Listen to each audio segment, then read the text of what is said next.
Good afternoon and welcome to the City Council meeting for the City of International Falls for Tuesday, September the 4th, 2018. I would ask all present to please arise and pledge allegiance to the flag. Pledge allegiance to the flag of the United States of America and to the republic for which it stands, one nation, under God, indivisible, with liberty and justice for all. I did. Thank you. Ask the City Administrator to note the roll call with Councillor Pearson absent. Move to the agenda. And the agenda has two additions. One information piece from the Minnesota Department of Employment and Economic Development on population changes in Northeast Minnesota, and under correspondence, Citizens Beach Citizens Committee, summary of the meeting at the City Beach. Your pleasure with the agenda and the additions. Move. Motion by Councillor Briggs to approve. Second. Second by Councillor Jacksaw.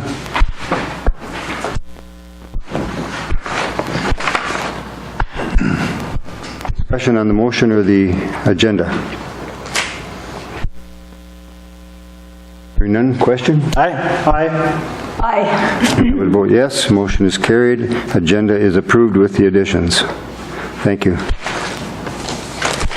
We move to the minutes of the August 20, 2018 City Council meeting. Move. Motion by Councillor Briggs to approve the minutes.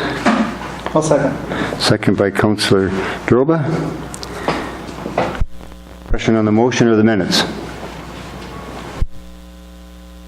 Question? Aye.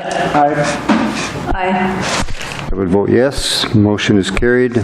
Minutes of the August 28th meeting. August 20th meeting, I'm sorry. Did I say 28th before? I'm sorry, 20th meeting are approved. Thank you. Move to the resolution on transfers and payment of claims. Transfers from Fund Number 812, the Lodging Tax Fund, to the General Fund 101, $803.13. Accounts payable claims for the City of International Falls, $156,310.49. Airport Commission claims of $37,510.99. Airport Commission Terminal Project claims of $5,568.70. Airport Commission Terminal Project claims for Phase 2, $310,251.55. Pleasure with the resolution on transfers and payment of claims. So moved, Mr. Mayor. Motion by Councillor Jacksaw to adopt the resolution. Second by Councillor Briggs. Discussion on the resolution, transfers or claims? Mr. Mayor. Please, Councillor Droba. I just want to point out in the transfers the lodging tax. Since we are talking about having a city sales tax, one of the questions that people have been coming up with is about lodging taxes, and a lot of people don't realize that we do have a 3% lodging tax already in our community, and that 3% goes towards economic development in marketing the area to the Visitors and Convention Bureau. So I just want to state that for anyone that would be interested in that's maybe watching on KCC TV, that we do have a lodging tax and it goes to marketing our area. Maybe just to add to your point, Councillor Droba, the county has also adopted that 3%, and so the area around International Falls and other places where folks stay are also charged that 3%, but that goes to the Convention and Visitors Bureau, as you pointed out, and can only be used to advertise the area further. Thank you. Further discussion with regard to the resolution on transfers and payment of claims? Hearing none, question. Aye. Aye. And I would vote yes. Motion is carried. Resolution is adopted, approving the transfers and the payment of claims. Thank you. Go to the audience. Anyone in the audience that wishes to approach the council at this time that is not on the agenda? And there'll be another opportunity at the conclusion of the meeting for that to occur. We'll move to public hearing. We have the first reading of the ordinance amending the City Code, Chapter 2, Section 2-52, deleting the residency requirements for the police department personnel and temporary ambulance attendants. So moved. Motion by Councillor Droba to have the first reading. Second. Second by Councillor Briggs. Discussion on the motion or the ordinance. Mr. Mayor, Councillor Jackson. I think that the section regarding the EMTs and paramedics is correct. I'm having second thoughts on the police department, however.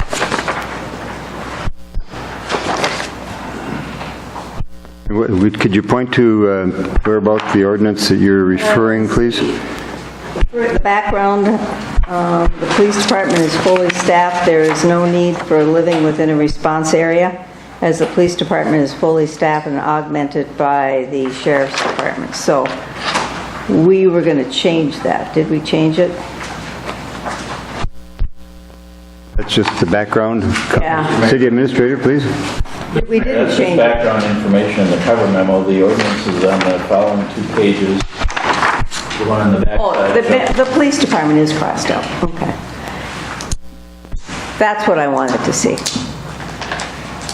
So Wait a minute. the police department is included and is not subject to the response area requirements. Okay. So they're exempted from that, as is our ambulance attendants that serve just in a casual work capacity. It could be paramedics or EMTs, quite frankly. So if there's somebody from another agency that's a licensed paramedic and wants to serve a shift here, time off from the other department that they might serve in, they would be allowed to do that and be exempt from our residency requirements. So both the police and casual ambulance attendants are exempt from our residency requirements. That's how the ordinance has been crafted. The second page, the clean copy, shows what it'll look like if it gets adopted. The third page, the markup copy, shows what the ordinance reads now and then what's been deleted or create a clean copy. All right. I would not like to delete department from having to be within a 15-minute response area. So that's why I object to this.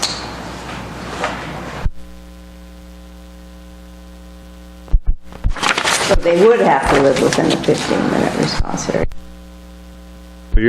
Are you making a motion to amend, or are you Make a just... motion to amend, that we change it for the ambulance, we change it for we accept all the changes except the one for the police department.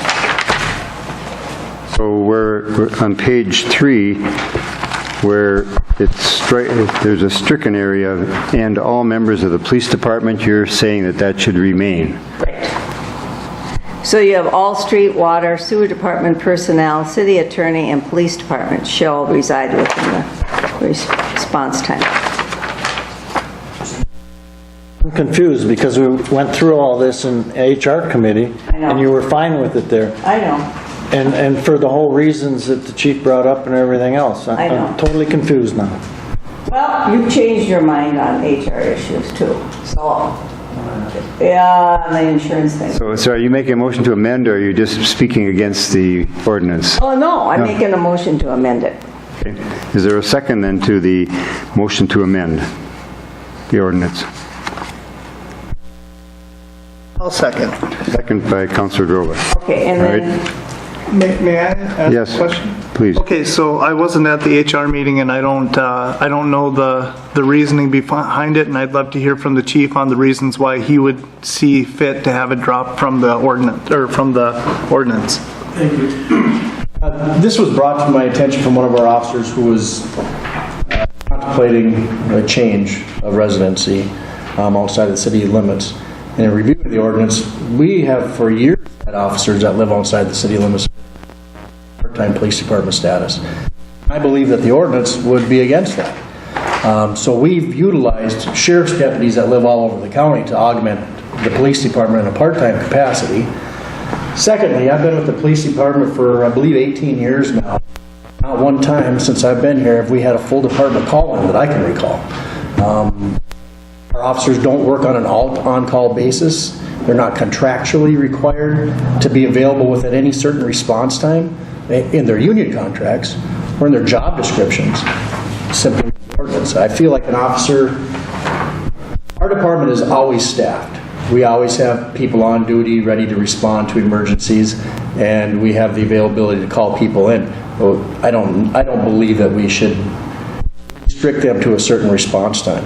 If we were a part-time department on a volunteer or call-in basis, well, absolutely, because we would have to get somebody in here to handle that problem.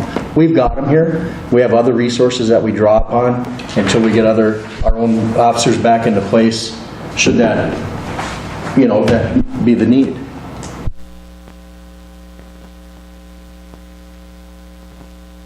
Okay. Well, I've heard from some constituents who are concerned about this change, and that is why I'm objecting at this point to that change.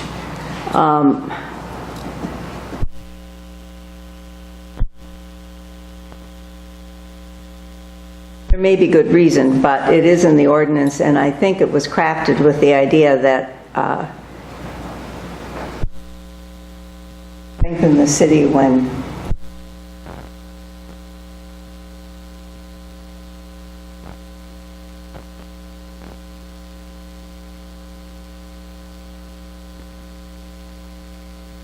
I guess to the members of the HR committee and maybe to Chief Maston, so we're taking away any requirement to live within the city.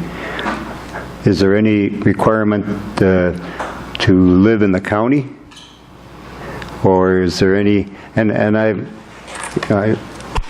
not intending to be facetious, but I'm thinking about someone maybe, we have a number of folks who live on the other side of the border that are U.S. citizens and work here. I'm just wondering, is there any limit? Mr. Mayor, I'm not certain.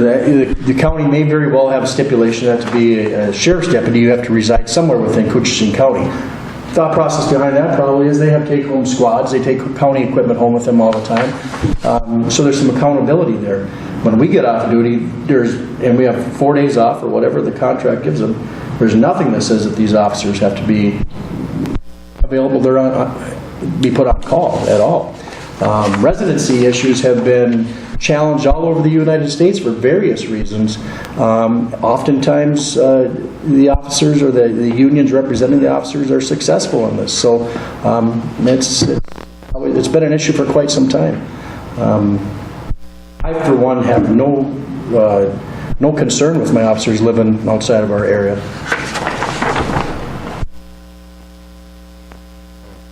Yes, City Administrator, please. I would just add that from a city administrator and from adopting the ordinance as it's been written, clearly the bulk of the housing stock in the county is in the city of International Falls, and most people, as a practical matter, do not want to do long commutes back and forth to work. So there isn't anything in state law that requires a residency requirement for police. But the city can and does have an ordinance on the books right now that requires that, which is within the discretion to do that. But based on the reasons that the chief has identified, I have no objection to moving forward. I expect that for always have some officers that live within the community. I think we're quite fortunate here. One of the law enforcement presence we have here, I don't know that any other city in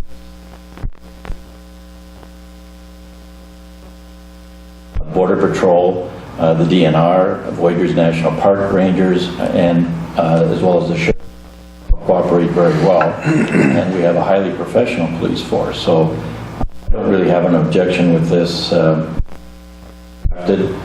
I will add, just from a personal observation, that at one point in my life, I lived in Champlin, and a gentleman across the street from me was a Minneapolis police officer and brought a police squad from Minneapolis all the way out to Champlin. I think it was a 20 to 25-minute drive in good conditions without commuter traffic, and that city had no problem with them taking take-home squads. Another community in the far northern part of Washington County, St. Paul police officer had a car parked in front of his house in that city. So obviously both cities have a strong presence and for people that are on.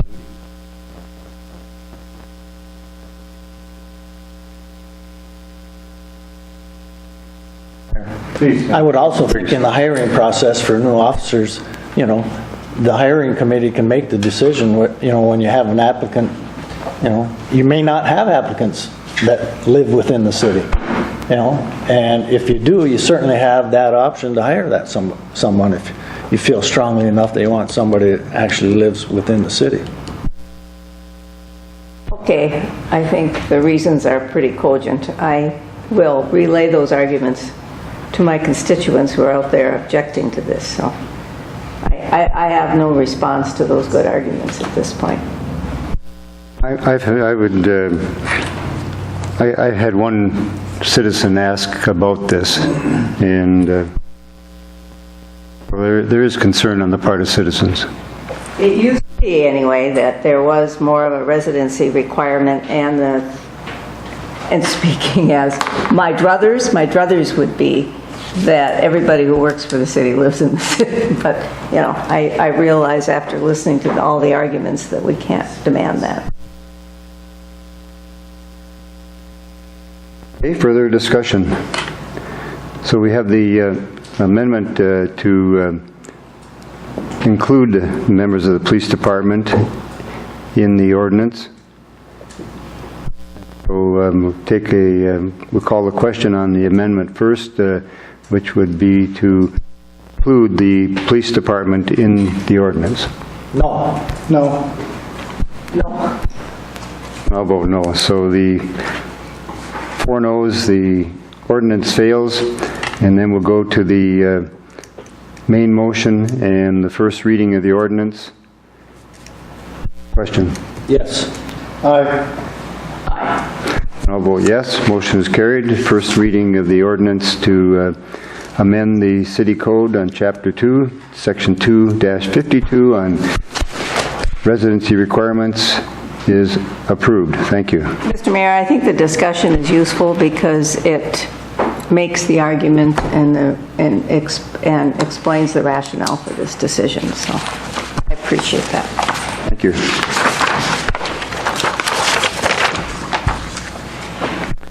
Go to old business. Item number 1 is an update on the 5K Suicide Awareness Run fundraising event. It's scheduled for September 20, 2018.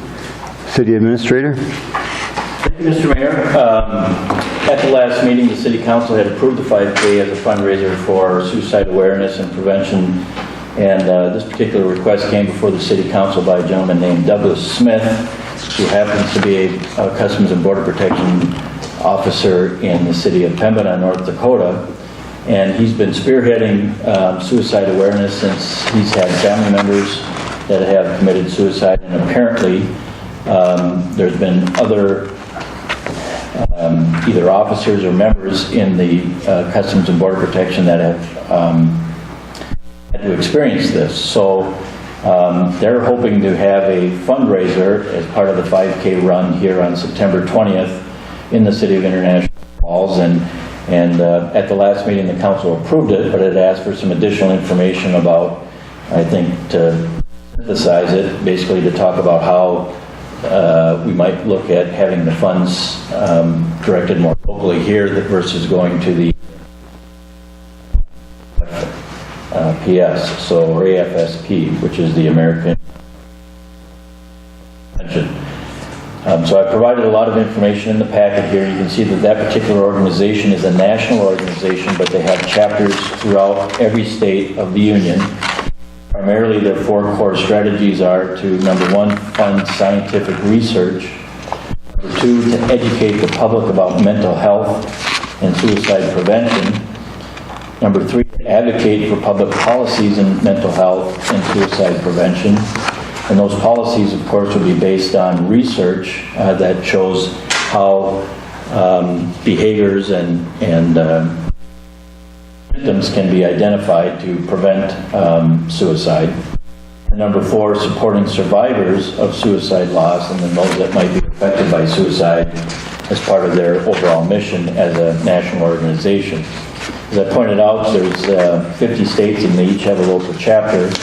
Because Mr. Smith resides in Pembina, North Dakota, he's had a lot of contact with a woman named Samantha Brewers. She's the Dakotas area director for this organization, and I've provided information that she's given, as well as information I've provided out of their website. You can see that attached in the packet. I've also included as the last page a copy of the route that would be taken, which happens to be the same route that we use for the Bass Dash, and they want to use the same route for the 5K. An officer here from the local office to assist with this, and I spoke with her about 4 o'clock, and something must have came up with tactics, but I did expect her here, and hopefully she. I do want to point out that from information I've got from them again is that for this particular event, there's going to be a registration fee and a cost of $20 for the runners.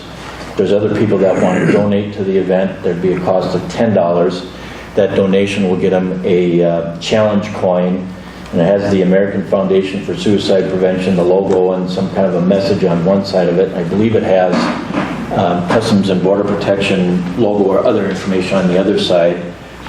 They do have a sample coin, but it's not here, so that's the background. And I think the final point I would just make is that I've exchanged phone calls today, messages with the Minnesota director, and we haven't been able to touch base, but one of the things that they really focus on is educating the public, and there's a high percentage of people in the 15 to 24 years actually commit suicide. I think it's the 3rd largest cause of death for that youth group, which is alarming to me.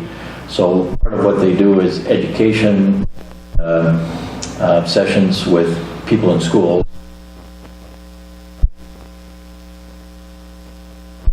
I wanted to reach out to her to see what they would do for most of those programs, to see if we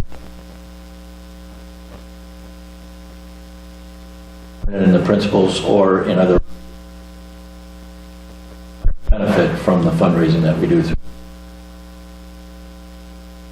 So that's the information that we've provided. I hope I can respond to any questions. I think Councilor Droba, you probably had most question on how the fundraising would work for this, and that's what. My big concern wasn't how the fundraising was going to go, but who was the local contact that would be running the organization from someone from outside the area, just to make sure that we had a local contact that was going to be the point of contact for the event. Yep, and Sandra is the director for that organization in the state of Minnesota.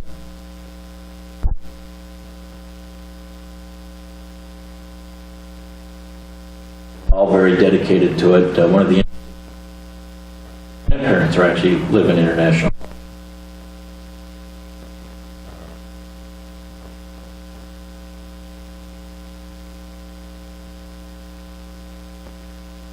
Very good report. Thank you for that update. Questions for the city administrator with regard to the awareness run? All All right, again, thank you. Move to item 2 under old business, and that's the advertisement for the part-time administrative assistant in the police department. This is council information, doesn't require action. Any questions or discussion with regard to that position description?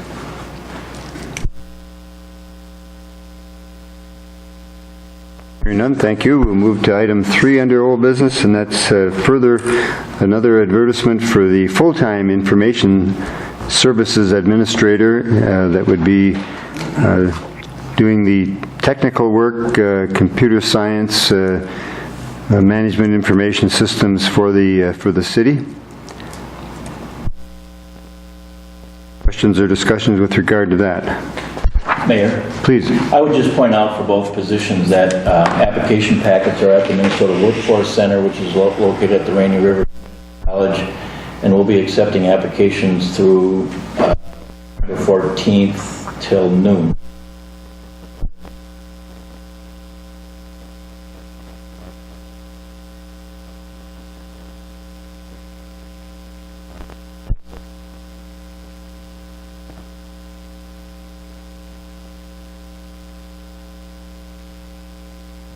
Good. Further questions by anyone?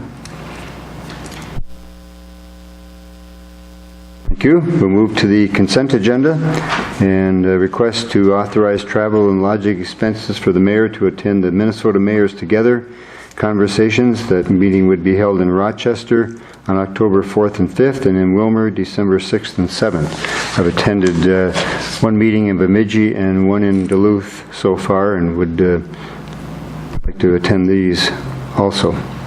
So moved. Motion by Councillor Jacksaw to approve. Second? Second by Councillor Briggs.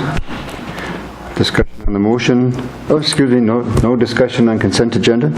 Question? Aye. Aye. And I would vote yes. Motion is carried. Consent agenda is approved. Thank you. Move to new business. Item number 1 is a proclamation for National Rail Safety Week that was sent to us by the Canadian National Railroad. Your pleasure. Motion by Councillor Droba to approve the proclamation, and it's having it printed. Second? Second by Councillor Briggs. Discussion? Question? Aye. Aye. And I would vote yes. Motion is carried. Proclamation is approved. Thank you. Item number 2 under new business is a resolution approving exempt permit for the Minnesota Deer Hunters Association Trails End Chapter to sell raffle tickets for a drawing on October 11, 2018 at the Elks Lodge. So moved. Motion by Councillor Jacksaw to approve. Second? Second by Councillor Briggs. Discussion? Question? Aye.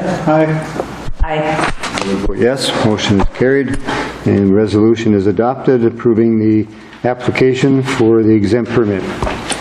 Thank you. Item number 3 is to authorize the Police Civil Service Commission to establish a list of eligibles for the patrol officer for the City of International Falls Police Department. Move.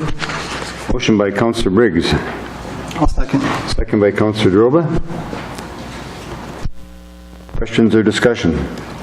Chief, do you have any comments that you wish to make? Well, Mr. Mayor, it's we're currently updating our list of eligibles for part-time officer this month, and the our list of eligibles for full-time officers has expired, and for the civil service rules. Those are valid for 2 years, and so that want to keep them valid. Thank you. Further questions or discussion? Question? Aye. I will vote yes. Motion is carried. Authorization is approved to have the Police Civil Service Commission conduct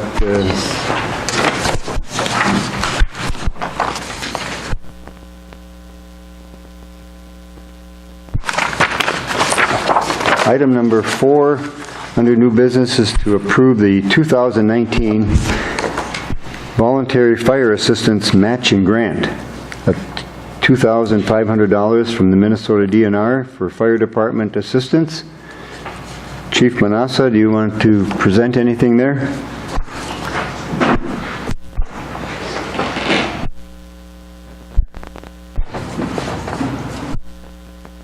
The DNR issues this grant every year, and it's a 50/50 matching grant. It is very helpful for our department in acquiring wildland firefighting gear.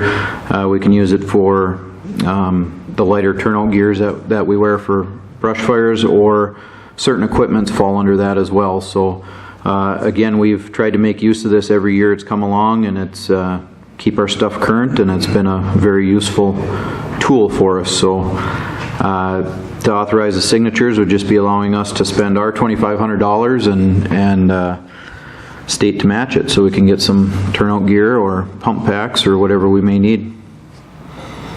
Very good. Councilor Jackson moves to approve application of the matching grant. Second. Second by Councilor Briggs. Questions or discussion for the chief? For the motion?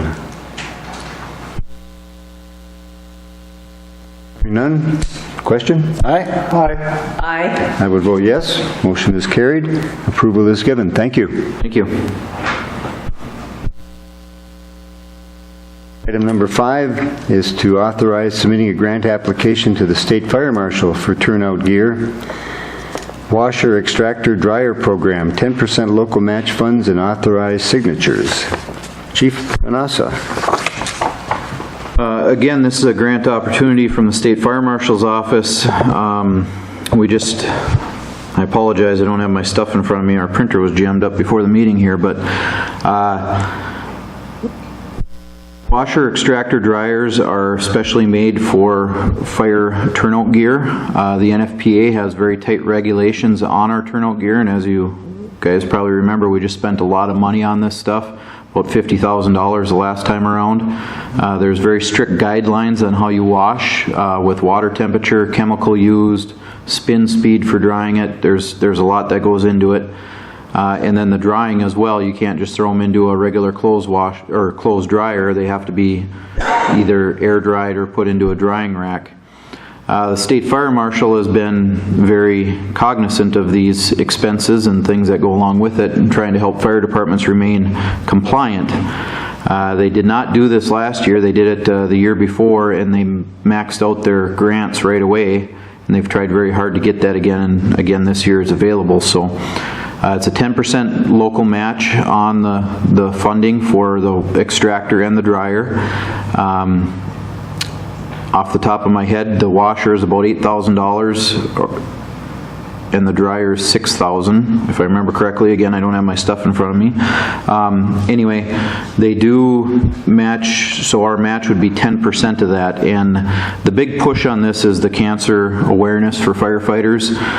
One of the reasons these extractor washers work the way they do is they spin at a certain G-force to whip the carcinogens out of the fabric, in lack of a better term, but it's very calculated on so it doesn't deteriorate the fabric while they do it, and it's at a controlled temperature to not break down the fire barrier that's in there. So these are a great tool to have, and it's something we've been looking at, and I think even trying to budget for in the next budget cycle, so this grant came at the opportune time.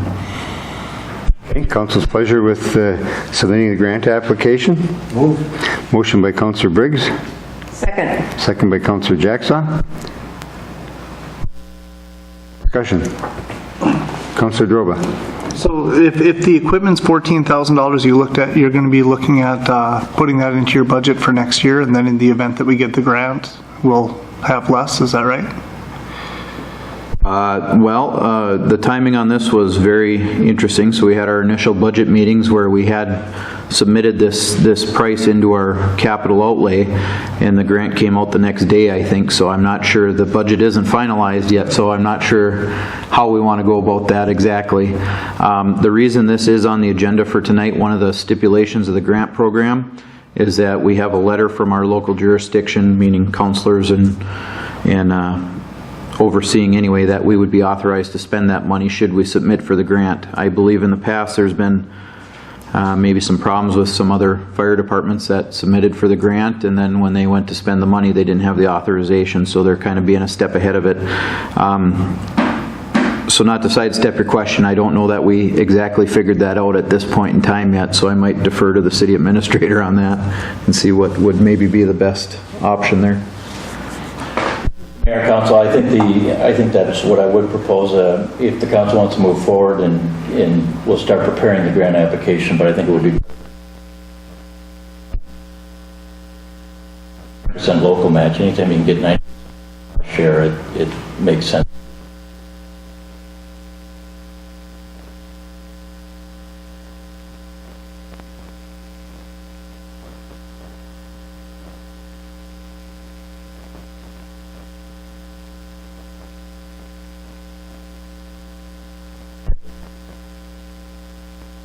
One of the advantages we'd have in submitting this grant is if we can write it into the grant that we'd be willing to offer up this equipment for other local departments, being maybe Captogama, Little Fork, Lowman. That increases our granting opportunities.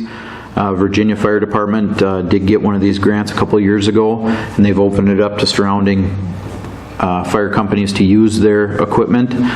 It does help secure the grant, and right now, the furthest one north that I'm aware of is Virginia. I don't know if, I know Cook doesn't have one. I don't know about Chisholm, might be another one in the northern tier, but outside of that, there is no other washers or extractors up in our area, so it would be advantageous for our surrounding area and our other fire departments close to us as well. Do they want to chip in? What are our odds on this? Pretty good, you think? I think if we, yeah. I think it was $380,000 they had set aside, and I think they had it figured out at 83 grants. That work out 80 grants maybe. Last time they did this, I think they filled 46 grants, if I remember correctly, but they had an overwhelming demand for it, so that's why they reissued this again. So they did find some money in the, it's called the FSAC, the Fire Safety Account. They found some surplus money for this year to use for this purpose, so that's how they elected to use it. Good work. I'm not trying to be a stickler, I'm still trying to make sure that I got this right. So when you did your budget, you had already thought about getting this equipment, so you've already set aside the full amount in capital outlay for the equipment, and in the event that we don't get this grant, we're still getting the equipment, is that correct? I did set it aside in the capital outlay. The budget is not finalized, so I don't know if Budget and Finance has approved that money being in there yet. Okay, so that was my question. Yes. Yes, you put it in, whether it gets approved or not from the budget is, okay, thank you, that wasn't that. Sorry for not being clear. Yep. Further questions? I would just point out, we may, to Councilor Jackson's question, we could have a nominal fee if we let other departments, we clean their equipment just to try and offset the depreciation wear and tear.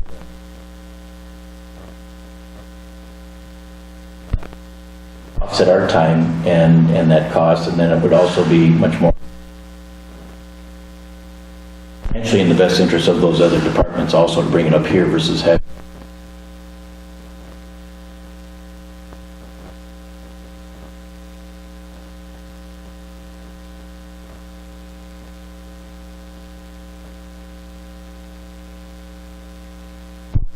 Good.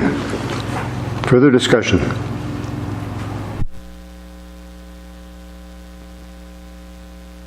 Question?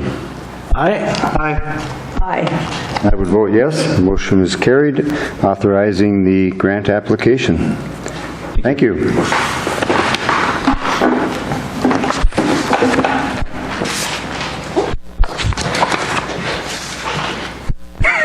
Item number 6 under new business is to authorize the mayor to send a letter of disappointment to the Minnesota Historical Society for the Grand Mound meeting that is scheduled in Minneapolis on September the 21st. And we learned about this from Coochin County. They did receive a letter We have been very active in the Grand Mound, having attended those meetings.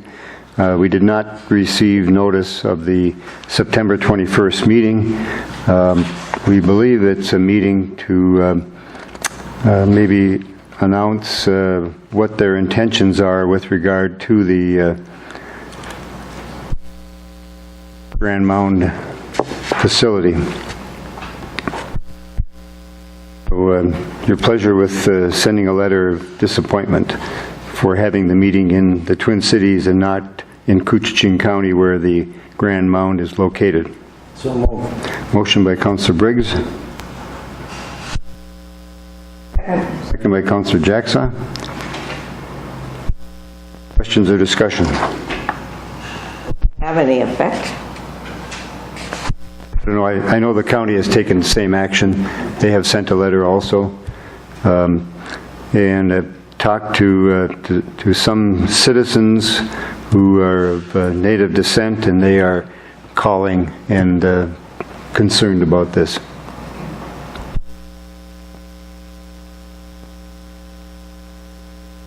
Other questions or discussion? Mr. Mayor. Councillor Droba.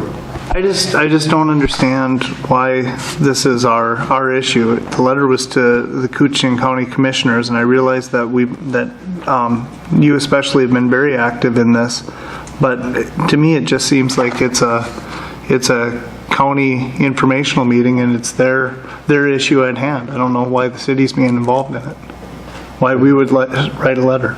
Well, because we're a city in the county, and further, I think Grand Mound,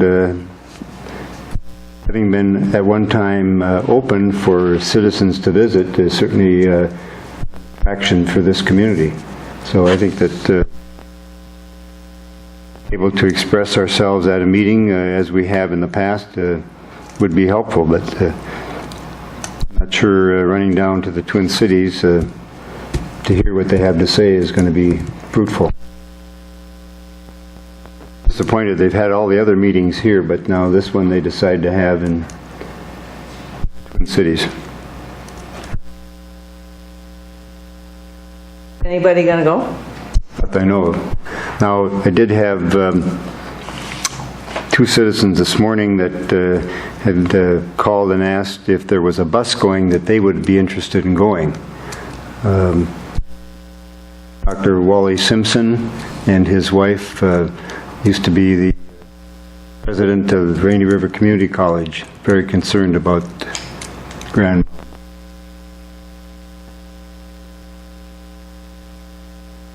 Didn't I read somewhere though that we're also welcome to go on through ITV or have a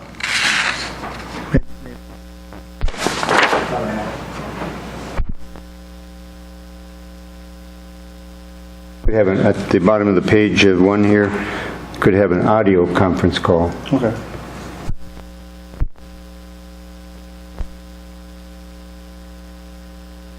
Further questions or discussion? Not question. Aye? No. I would vote yes, there being 3-4 and 1 opposed. Motion carries, and letter will be written. Thank you. Any other business under new business? We'll go to reports of committees and department heads. City Administrator. Thank you, Mr. Mayor, councilors. As the mayor pointed out, for additions to the agenda, we've included a copy of a report that came out via email today from the Minnesota Department of Employment and Economic Development, and I thought it was worthy of the council's attention. It talks about the population changes in northeast Minnesota, and actually there's comparisons of the population estimates and changes for all of the different regions in the state. The reason why I think it's noteworthy, you can see at the top in bold that northeast Minnesota has experienced a loss in population between 2010 and 2017, and those are estimates, but they're usually fairly close. It's about 0.4%. The only other region that also experienced losses was southwest Minnesota, and they experienced a loss of about 0.9%. On the second page, there's a table 2, it talks about the cumulative estimates for population change, again, the same years. It identifies Coochin County, and the 2010 to 2017 population change was a reduction of about 783 persons, most of all the counties in terms of real numbers. And the reason why that's a little bit alarming, and some of it, is beyond our control. Our population is aging, and we have fewer births to replace the people that are passing away. But it's important from an economic development standpoint in terms of having a population base to sustain the jobs that are created, and I wanted to bring that to the council's attention, and we did include copies of this. Well, you have it in the packet here, so it might be worth reading, and then we need to consider these issues when we move forward with our policies in trying to promote economic development and expansion of existing businesses. What is Itasca County doing right? What are you doing, right? Well, they had an increase. Well, this information, just in summary form, points out that there's been a lot of growth in the metro area. In percentage terms, it's an 8% growth in population. Statewide, even with the losses in northeast Minnesota and southeast or southwest Minnesota, the state as a whole gained 5.1%.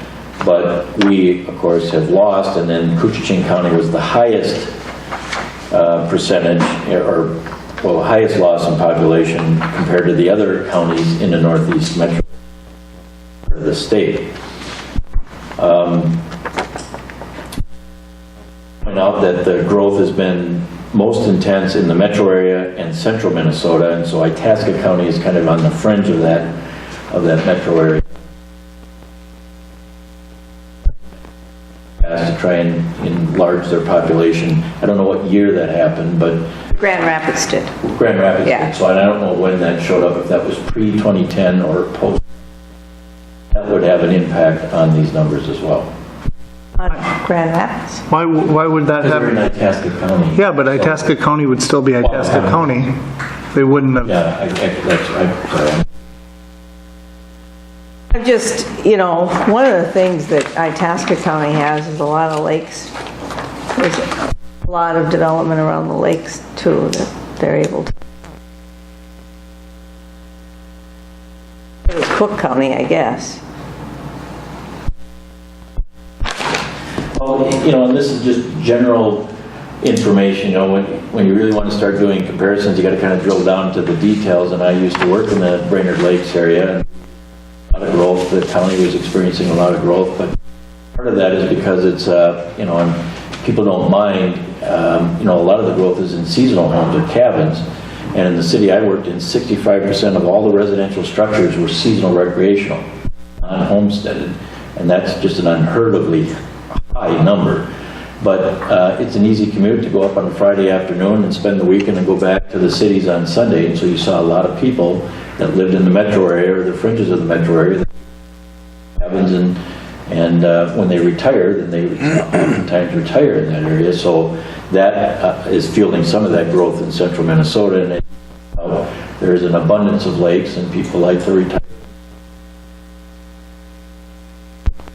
On a happier note, when you look at the trends of global climate change, this area will be relatively okay, So I like to think that, in the long run, this is going to be the hot place to be.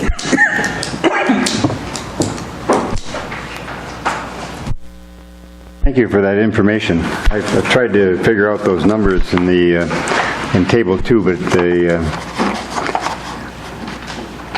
how they came out with 783, I'm not sure. That is births, deaths, and then the migration out. Net of 452. So if you take 769 minus 1099, that's a minus 330. That's the deaths outnumbering the births. And then add in the net migration of minus 452. Does that come out to 782, not 783? We won't try to figure it out. All right, further, City Administrator. I would just point out, I had left in your box, we received today a letter from the Coochin County Environmental Services Office. They were pointing out that there is a public hearing on the Island View Sanitary Sewer Project. They're conducting that hearing at 6 o'clock p.m. on September 18th. The hearing will be out at the Thunderbird Lodge. And it doesn't affect the city specifically, but they're talking about the special assessments for that project. And I provided that information for you to read. The box is downstairs, but it's not in your packet. So I thought that might be of interest to the council. And then the final piece of information is I did, since the meeting commenced, I got an email message from the local representative here on the 5K suicide run, suicide awareness run. And she just indicated that in their office and with some of the people here locally, they've had some discussion, and it sounds like the date of the event, which was supposed to be September 20th, and then the route that was going to be used might need to be reconsidered just because they were looking at doing it. Well, that's when the schools get out shortly thereafter. So they thought that there might be some busy times and some logistics. So I guess she might want to consider a different date altogether. Short time frame between now and September 20th. So I just want to bring that to the council's attention, and to be selected, which it sounds like they want to do. I'll bring it to the council's attention at the next regular council meeting. Very good, thank you. And I don't have anything to. Thank you, City Administrator. City Attorney? Mr. Mayor, I have nothing special to report. Thank you. Chief Maston? I have no report, Mr. Mayor. Thank you. Chief Manassa, further? Nothing at this time, thank you. Thank you. Move to reports of the mayor's, council committees, boards, and commissions. Mr. Mayor. Councilor Jackson. The citywide cleanup will now be on the 22nd of September due to the fact that those were the dates that I could get Friends and Wayne Fuller from the county. So, and the high school parking lots available that day. And Brian is going to generously donate his trailer. And I haven't put the flyers out yet. A twist this year is that we are going to put in the flyer that you need to take your brush directly to the landfill rather than bringing it to the parking lot. It's just extra handling. It really doesn't make any sense to do that.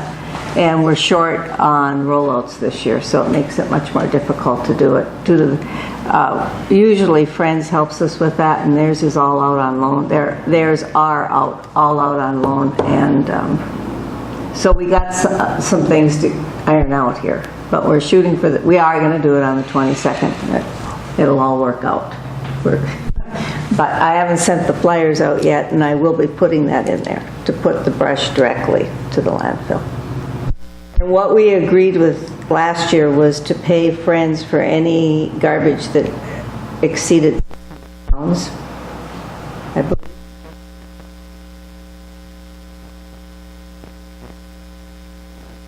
I think, yeah, I don't think, we didn't go over that. We were close, but we didn't go over it. Thank you. And what hours are we? 8 to noon. And that reminds me, I see Roger here. Roger Jackson's running for my seat. It's not my seat, I guess, the West Ward seat. I can't claim it, but it seems like I've been here a while. So I'm hoping that the candidates for city council will take the advantage of coming to the citywide cleanup and meet and greet people at that time. So I hope to see you. Special invitation to you, Roger, to be there. Way to drum up volunteers. So I will get a hold of you, because if you're going to be there, I'll count you in as my volunteers and a thank you too. So. Thank you. Further questions for Councilor Jackson with regard to the citywide cleanup? All right, that's forward to that occurring. hopefully citizens will take advantage of that and clean up some of the blight in the community. It's great fun. Councillor Droba. I just wanted to ask the city attorney if we have any updates on the houses that we discussed at the last meeting. Back today, one of the owners lived out in San Diego, so we did get service of those on them out in San Diego.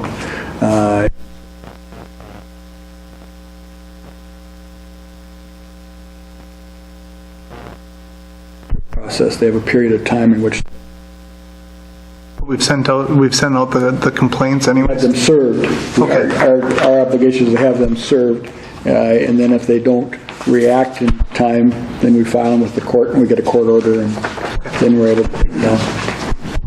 I know there was three charges from the sheriff's department in the bills this month for service of The local ones that our local sheriff did, and the only one that I'm aware that was out of the area was this one husband and wife in San Diego.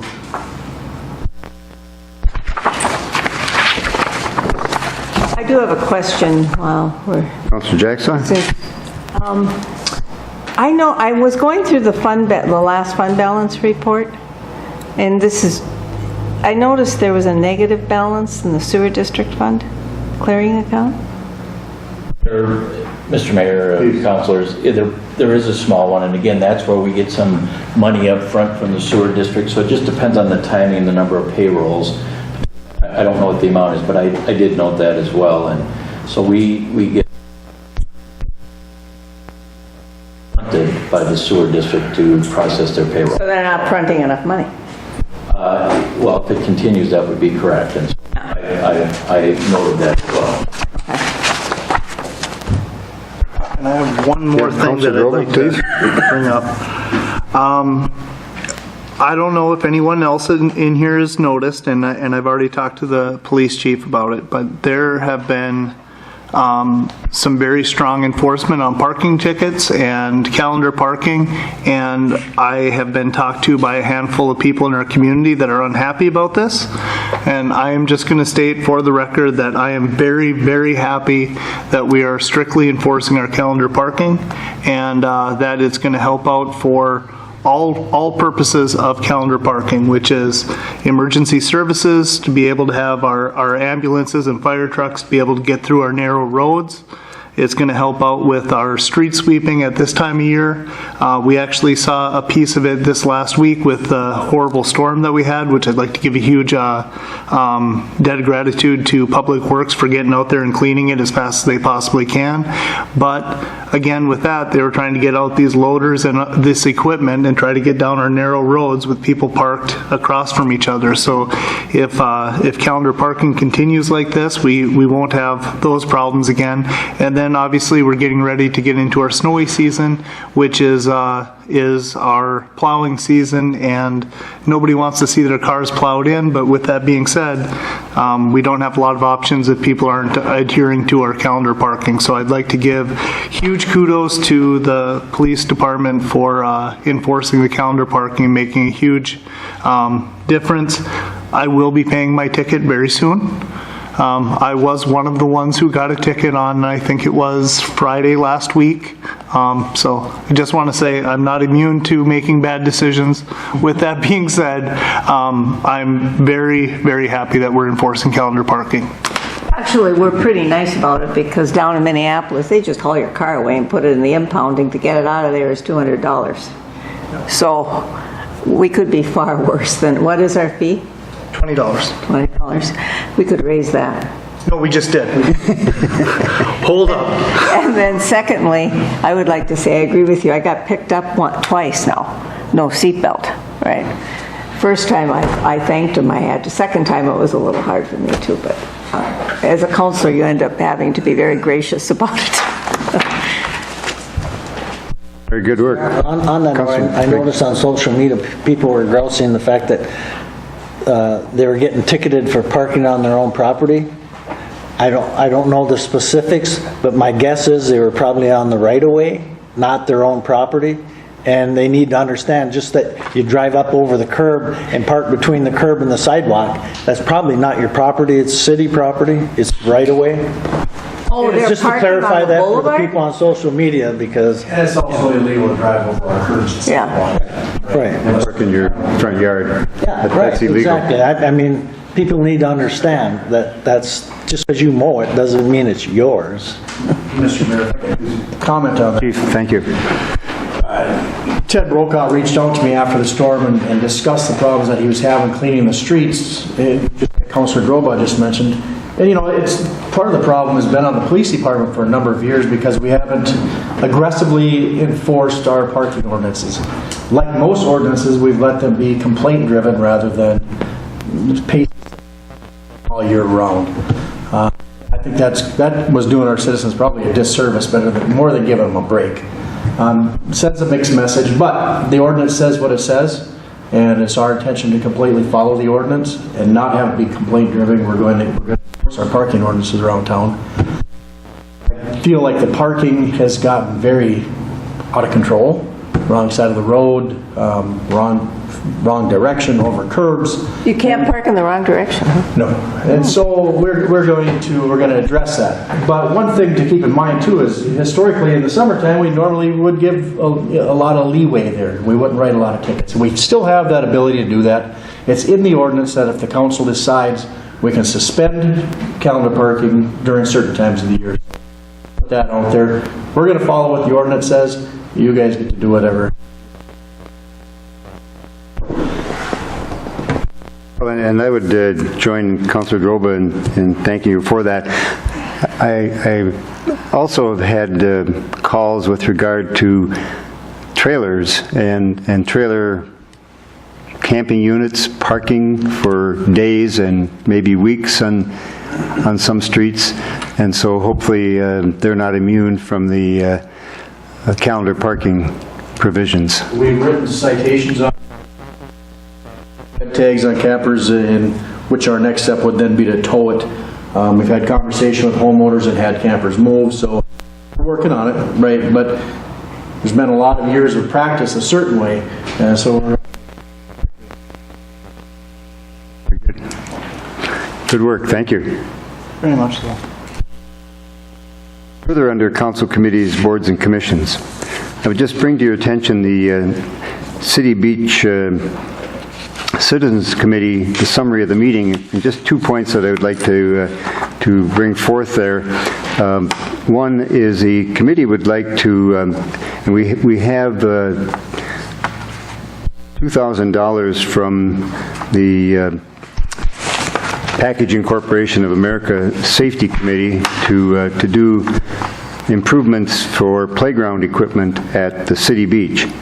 We haven't matched any money with that, but the committee members are going to make an attempt to see if they can secure some funding, and so they'll come back to the council with that if they're able to find a grant or funds to be able to go with that and make some improvements at the city beach. So be aware that that is the case.